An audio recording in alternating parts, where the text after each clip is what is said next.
Thank you, Dave. Thank you, everyone, for joining me. Honored to be here, especially among the other speakers. I pretty much caught most of their talks today, and shouldn't have been too surprised to note that a lot of the stuff that I've been saying over lectures over decades is pretty much what they're saying.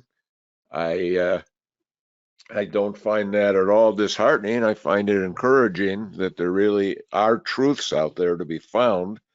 I love the idea of corroboration on good ideas, and we all say the same truths in our own verbiage, but it's out there to be discovered, and that should be encouraging to anyone that wants to embark on this.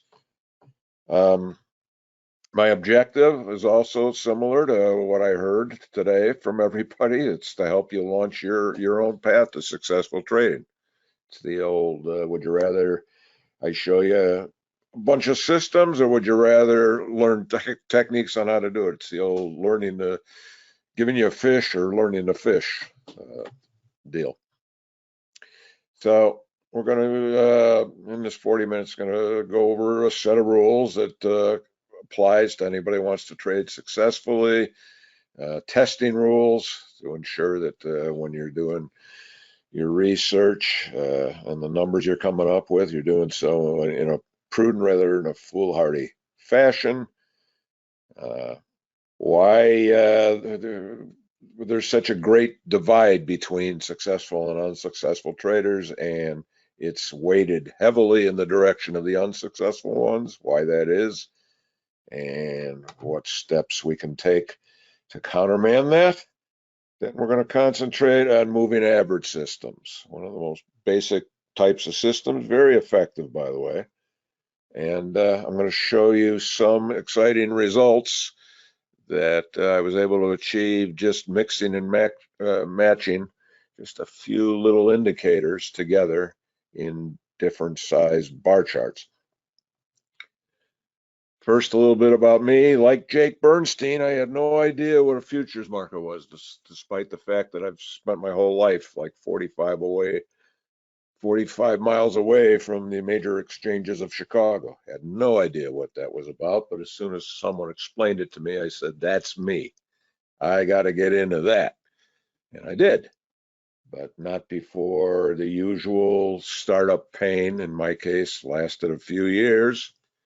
This was a pre-computer era, and mentioned Jake Bernstein again. He did a joint lecture with Larry Williams on the subject of mechanical trading. A light went off in my head. How can, if a market can only go up or down, how can I be wrong almost all the time? Well, it's psychology, obviously. So if you have a set of rules, mandates that tell you when you have to enter, when you have to exit, where your stop is and all that, you at the very least are stepping that, the worst impediment to successful trading. So I went to the library and I looked at Wall Street Journal pages on microfiche.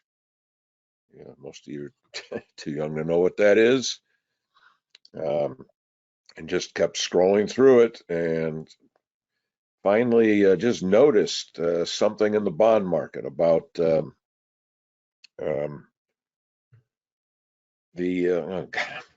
drawing a blank on what it's called. When you're on in one side of 00 or the other, 01, it goes from 01 to 31 and then crosses over into the next.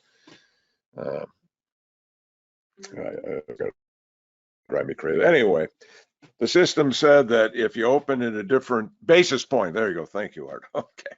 Different basis point than where you closed in, and you re-entered the market as it started moving back into yesterdays, you would get momentum that you could follow through and hold overnight, get out the next day. Went over pages and pages manually in a notebook, then redid the whole thing all over again in a second notebook, compared and contrasted throughout the things that didn't match. And, determine which one was right. And I mean, it's just an example of how determined I was. I was working in a job that I didn't like, and I came up with my first system.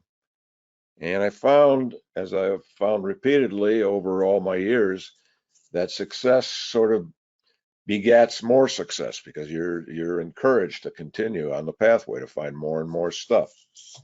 So my next system was in the S&P, which was perfected 2 weeks before Black Monday. Black Monday got me short the market, and I made a windfall that was like 5 times what I'd ever seen in a single day performance. So I was hooked on the idea. I had traveled the wrong path for years, finally had the right one.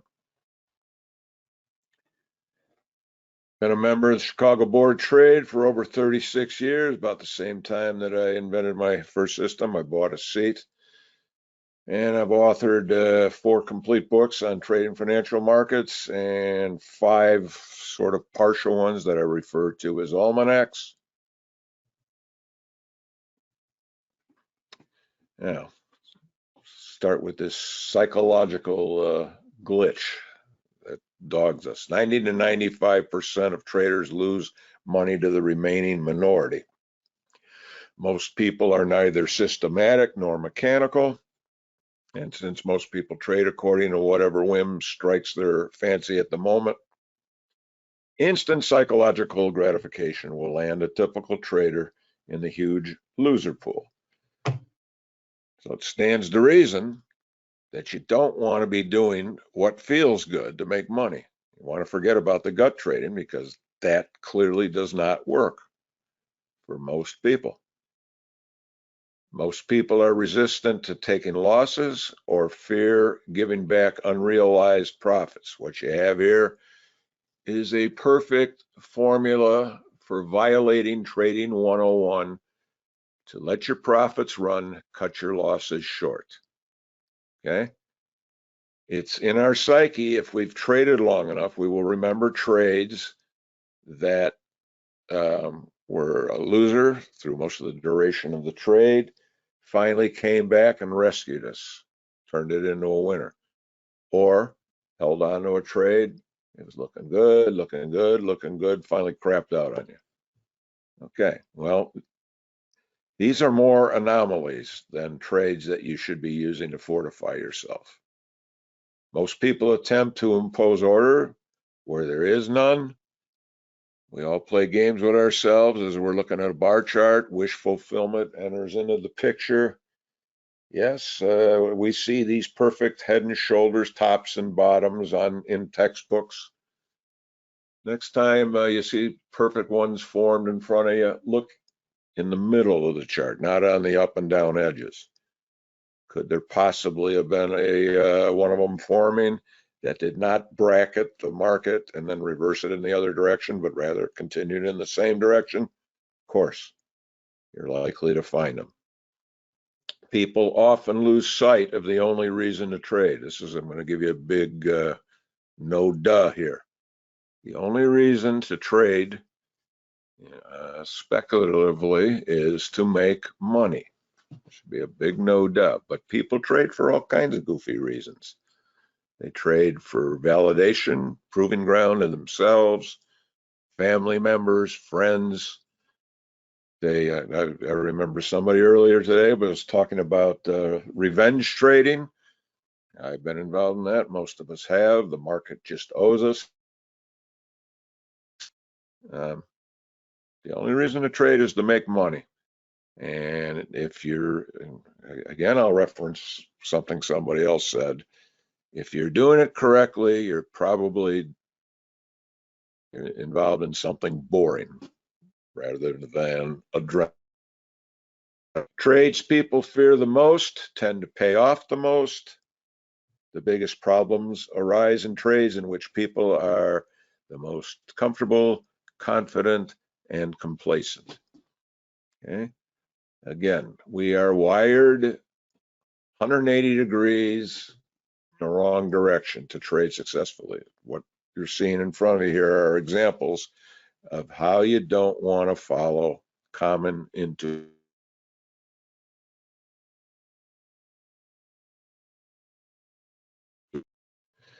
So we have a wonderful alternative that anyone could utilize. Mechanical trading bypasses emotion and natural wiring. Okay, we're taking out the great underminer of trading. We have met the enemy, and it is us, right? Take our psychology out of it, we have a good chance. Also, an advantage to mechanical trading is that it imposes accountability and discipline in following trading rules and working toward goals. I spent a few years in the pits. I was trying to augment my systematic trading with scalping. I thought maybe I could make the two of them together work. When you do something like that, you inevitably wind up with the worst of both worlds. But I did get some nice relationships out of it, and some interviewees for a couple of my books.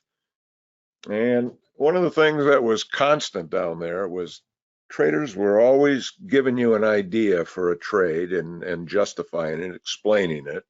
And then if it went bad, they'd have all these reasons that it didn't work out. Well, they weren't hard and fast reasons. They were just more of the gut spitballing type stuff. And, you know, they'd tell you that they were going to fix it, and the next trade comes along and that doesn't work. They'd have a whole different set of reasons. With mechanical trading, you cannot BS yourself.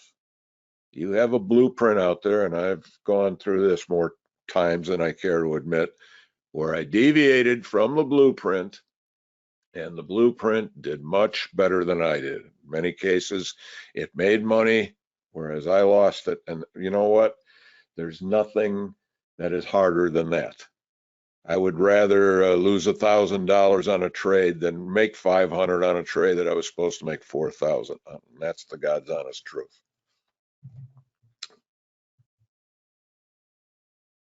All right, so down to creating our own systems. I'll give you a few rules here. Think of them as rules for trader behavior. Okay, know that your data and tools are reliable. If you go with the big programs like TradeStation, MetaTrader, or whatever, you will have reliable data, but it won't be perfect. None of it is. You'll find weird ticks and stuff if you scroll through your trading history. We have to accept the fact that it's never going to be perfect, though. If you're looking for perfection, this is not for you, probably. Choose a market that has both liquidity and volatility, particularly if you plan to day trade. Liquidity, a lot of participation, meaning that you won't get ripped on your orders. Volatility, meaning that the market is moving in sufficiently large arcs. Markets have to move for us to profit, right? Markets that don't move eventually lose their trading population and they get delisted. It does happen. Make sure that your testing field is large and that it incorporates a wide array of market environments. It's pretty easy to happen upon like a 5-year bull run, okay? Probably need more than 5 years of research. Now, where the theoretical world diverges from real world of trading. Now, let's get back to that in a second. Okay, there's several examples of that. One of the big ones is in your research, anytime a order is penetrated, if you're trying to buy and the market goes down past your order, and you're guaranteed a fill. Same if you're trying to short sell on the upside. What happens when your price is touched but not penetrated? Well, your historic research will tell you that it's filled. But most of the time it won't be in the real world because you'll be competing against a bunch of other orders. So the only way that the exchanges guarantee your fill is if the price is penetrated, okay? Understand your drivers and test and supportive theories or concepts you believe to be true about the markets. I think there's like 2 basic drivers that I can name, overarching ones, let's say. Momentum and mean reversion. Market has a tendency to keep moving once it's moved, but if it extends too far, it will come back. Don't include the last year of data in your initial testing, okay? We all wonder, we all ask ourselves maybe, yeah, this looks great. I've come up with something, but how do I know that when I put it on, it's actually going to work? You know, my luck is not the greatest, blah, blah, blah. Well, you can never know the future, okay? That's just the human condition, but you can create a virtual future, something that comes close, by having a set of data that was not part of your testing process, okay? Not part of the jerry-rigging, comparing, contrasting, and optimizing. So then when you take what you've created in a big block of data and apply it walking forward in the data that you left out, if it holds up, you're basically trading in a virtual future. You're not cheating, in other words. Initial testing should be wide to find frequent biases. Okay, start off not worrying about all your filters that you got in mind, or your stops or your targets, whatever. Just start wide on the basic concepts. And then as you go along and you refine the system, narrow in with additional rules, stops, and filters.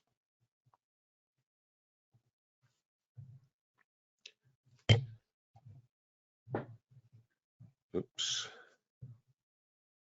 Make sure you have enough trades for statistical significance. Okay, with the day trading system ideas that I investigate, it's always minimum of a few hundred. If you're going to do long-term analysis, long-term trade, inevitably you're going to have less. But there is a threshold, and this is one of those imperfect things. I can't tell you exactly what the threshold is, but it's sort of out there. I know it when I see it. You'll know it when you see it, you know, when you get an experience. And the amount of trades that you have to exceed that, because something that works 5 times out of 5 and that's all you're looking at means nothing. Design your systems with variables that can be optimized. Variables meaning, you know, instead of just having a hard 5 in your system for number of bars in a moving average, put N so that you can do the optimization study, and N can be set between 2 and 30, and you can get all 28 results to compare and contrast. Don't over optimize though. Study your optimization results for best outcomes residing in a neighborhood of similar numbers. Okay, in other words, it's not an automatic that you want to go to the best performance summary that you see. Not if, let's say that you've optimized 9 as your best number, but 10 is a losing system, and 8 isn't much better. Okay, go to your second best, 15, because 14 is looking half as good, and 13 is a little better, and 16 is better still. Go with second best. Go with third best if you have to. Okay, when you start out testing, I don't use slippage commission because I don't want to miss any biases. After you've refined your system to the point where you think it's tradable, add your slippage commission. I use 1 tick, which would be $12.50 in the S&P, plus the price of commission, which is like roughly $5. So I rounded up to $18 round term, $9 a side. Test the system that you withheld from the past year, your version data. Return on account is the best measure of a summary, but all components of your performance summary should range from reasonable to exceptional.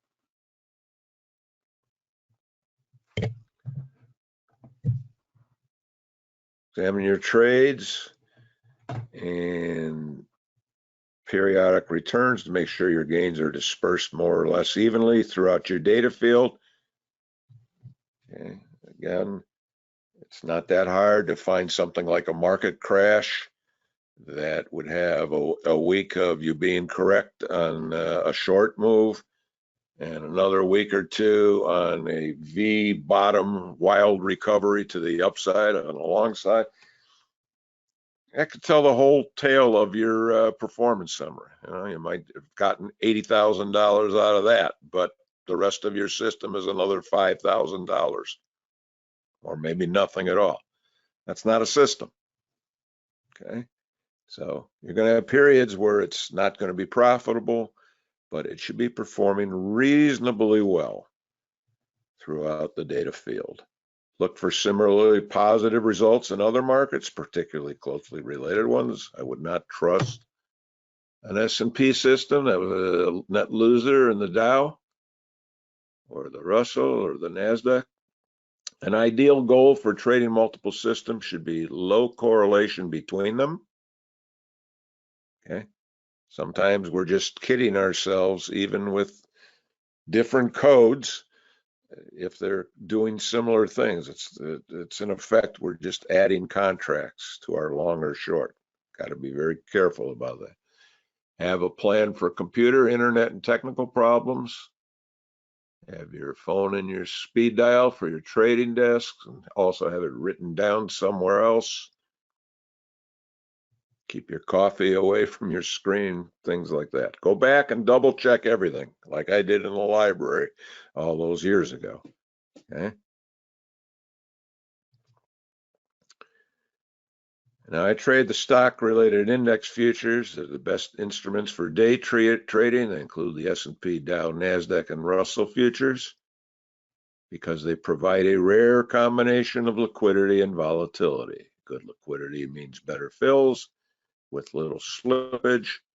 Volatility means bigger ranges and better opportunity for favorable price movement. All right, so we get down to the testing concept. What is it? A historic data field will let you back test trades from a device strategy code, something that you have coded. By the way, I say that you coded. It's always better if you understand your formulas from the ground up, which is why I've never been a fan of buying somebody else's canned system. If the result is suitably robust, a suitably robust aggregate profit, the plan is to actually trade it exactly as it was applied to the data field. My favorite expressions is, if you're not trading 100% mechanically, you're not trading mechanically. You will likely have several choices in sizing your system rules, and one of the biggest steps will be optimization, determining the best variables for your system.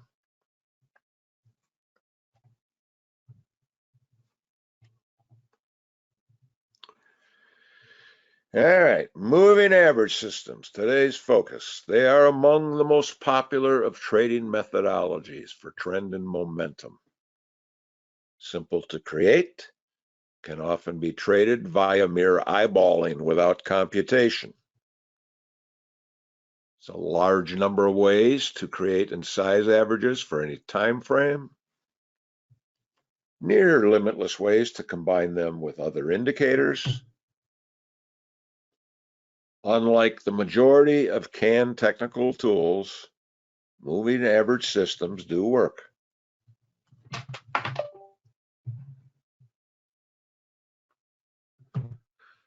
What is a moving average? Cross. Give you a few examples. When a price crosses through a single moving average line, in other words, is your close above or below a 5-day moving average, for example. Or when a faster moving average line crosses a slower moving average line. The 5-bar average close has suddenly gone higher than the 9-day average close. As price passes through a moving average, or as a faster moving average crosses a slower one, there is visual representation of momentum. So I'm going to give you a simple tradable system here, and then I'm going to show you results that I got after improving it using the same variables. Set your chart to daily bars, day session 8:30 a.m. to 3:15 p.m. Central Time. After the 3:15 p.m. close, compute the value of the 4-day average close. If tomorrow's open is below that number, go long 1 tick above that number on a stop. Most of my systems use stops on entries as well as exits, because I like to make the market move in my intended direction, prove itself, as it were. If tomorrow's open is above that number, go short 1 tick below that number on a stop. So you have a potential trade every day. You'll have a setup almost every day. Whether you get the execution or not is not certain, but you can see you'll get a lot of trades. And you exit at the 3:15 p.m. session close. So here, this is your 4-day average bar. You open below it, you buy it, 1 tick above it on a stop. Hold it all day, exit on the close. Here, you open above the 4-day average, you sell it 1 tick below that number on a stop, exit on the close. From start of 2015 through April of 2025, S&P made $75,590 from 938 trades. 50% were profitable, and your average trade before slippage commission is $80.59. Let's see, if you dock $18 per trade, you'd still have a winner. But this isn't quite a tradable system, mainly because of this large drawdown amount. $26,525 was your worst drawdown period. That figure into the 75,000 gives you a 284% increase you would have enjoyed in your account had you started with your worst drawdown amount.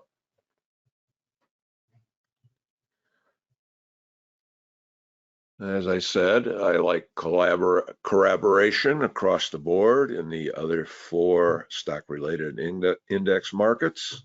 We have it. And the NASDAQ is slightly less than the S&P in terms of return on account. $115,945 net profit, $43,335 drawdown. Whoops, we don't want that. 267% return on account. Okay, but some simple additions and jerry-riggings, and I'm going to show you better numbers, although I won't give you the system. Sorry, again, teaching you how to fish. What if this system had a stop loss? What if the entry was more than 1 tick through the moving averages? What if the system specified a minimum distance the open needs to be from that number? In other words, not merely above it or below it. It's got to be above it or below it by 10 ticks.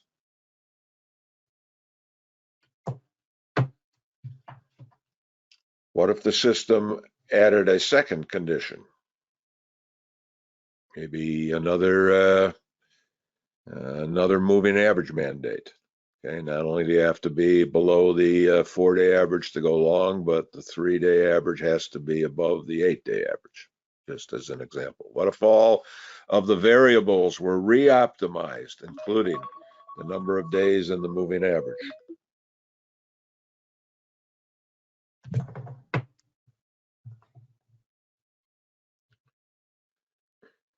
Okay, to do this kind of testing, you should follow 4 rules of prudent optimization. 1, we touched on a little bit, make sure your best outcome resides in a neighborhood of similarly good numbers. You don't want to act off a standout diamond in the rough. 2, your system results should hold up in other markets, especially those closely related to your original testing field. We just demonstrated that. Profits and losses should be dispersed somewhat evenly throughout your data field. And then that 4th thing that I mentioned earlier, don't just willy-nilly run numbers, okay? Test in support of some concept that you have demonstrated to yourself, in support of a theory or concept you believe to be true about the markets. Otherwise, you may come across something that the first 3 rules are not going to uncover for you. So, again, these are all day bar systems, but I varied the number of days in the moving average and varied the stop, and sometimes added an additional qualifier. Came up with this in the S&P, $51,562 from 372 trades, $138 average trade. Now you got a very doable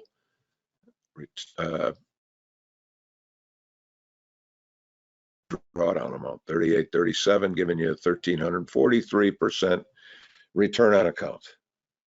Figures to be a good number even after you penalize it with slippage commission. Dow, different set of numbers, but from the same categories. $44,155 net profit from 536 trades, 48.69% accurate, $82.38 net average trade profit, 52.60 account size required. Worst drawdown for a return on account of 839%.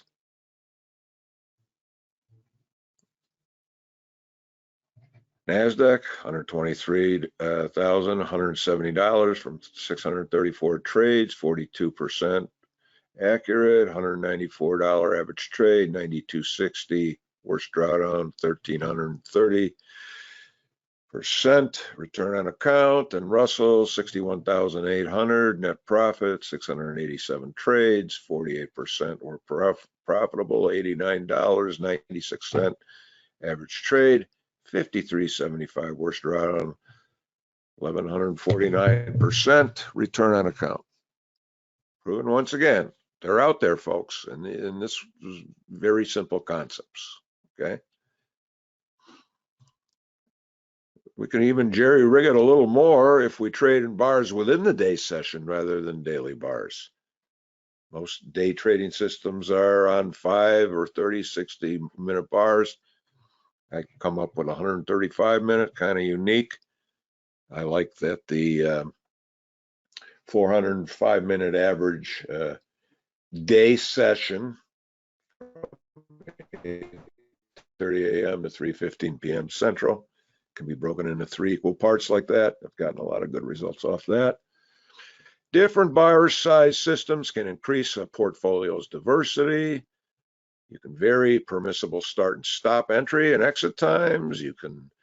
These increase total trades and generate more than 1 signal per day. I've done something else. I've divided screens into regular 8:30 to 3:15, and then I've done a second one 1 minute earlier, 8:29 to 3:14. That changes the trades throughout the day because the bars are ending on the 9s and the 4s rather than the 5s and the 0s. Okay, so just little tricks I use. And doing that, came up with these numbers. going to read them all to you. Just give you a second to eyeball it. So it's 15-minute bars in the S&P, 30-minute bars in the NASDAQ,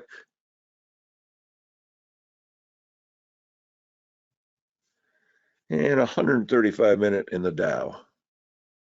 All right, again, showing you that there's just a variety of ways to skin the cat. But remember, it's much easier to trade badly anyway. Still doesn't mean there's not many ways to get to some of it.